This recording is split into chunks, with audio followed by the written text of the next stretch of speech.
एक बड़ा जंगल में सालों पहले एक शेर रहता था। वह शेर काफी चालाक था। इसे हर जानवर से दोस्ती करता और उससे फायदा उठाने में खूब मजा आता। दूसरे से दोस्ती करता और उससे मदद लेता, और जब अपने मदद करने का बारी आता तो वह पीठ दिखाता। सबसे अपना काम करवाने के बाद दूसरों से जरूरत करने पर पीठ दिखाता था। जंगल के सभी जानवरों को पता चल चुका था कि शेर सबसे दोस्ती करके अपना मतलब निकालता है, और फिर दूसरों की मदद करने का टाइम आता तो वह पीठ दिखाकर निकल लेता है। सभी जानवर उससे दूर रहने लगे शेर से, ताकि उससे दोस्ती ना हो। शेर को जंगल में घूमते घूमते बहुत समय बीत गया था।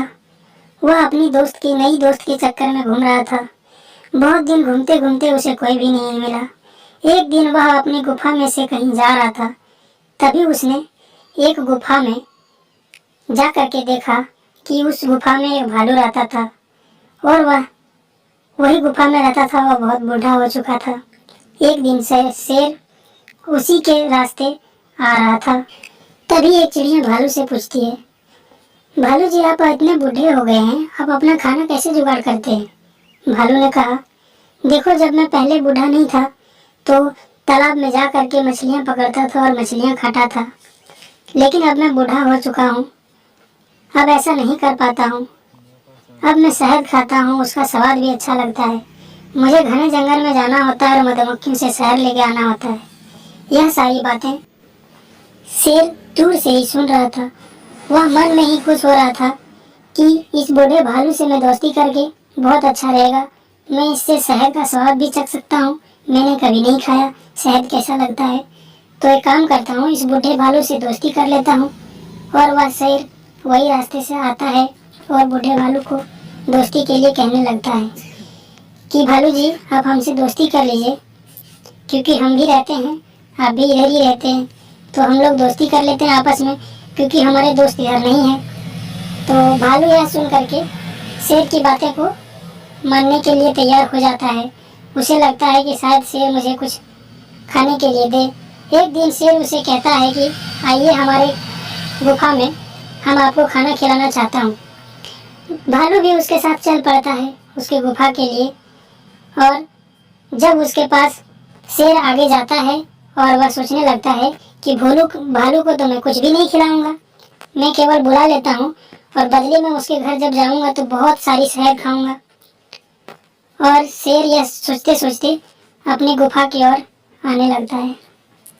यह भी सोचता है कि भालू आने के बाद मैं उसे यह कह दूंगा कि मेरा जो भी खाना रखा था वह खाना किसी ने खा गया है, और मैं उसे भूखा ही लौटा दूंगा, क्योंकि मैं किसी को खिलाता नहीं, मैं केवल दूसरे का खाना खाता हूँ, किसी का तो मदद करता नहीं, केवल मैं तो दूसरे से मदद लेता हूँ।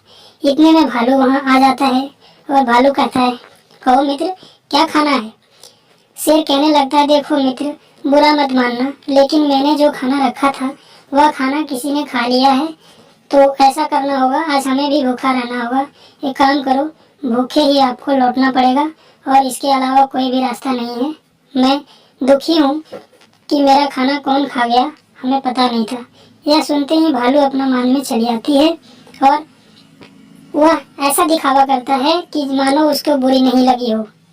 और उसने भी शेर को कहा कि आओ, हम तुम्हें शहद किसी दिन चखाते हैं, कैसा लगता है, खा करके देख लेना।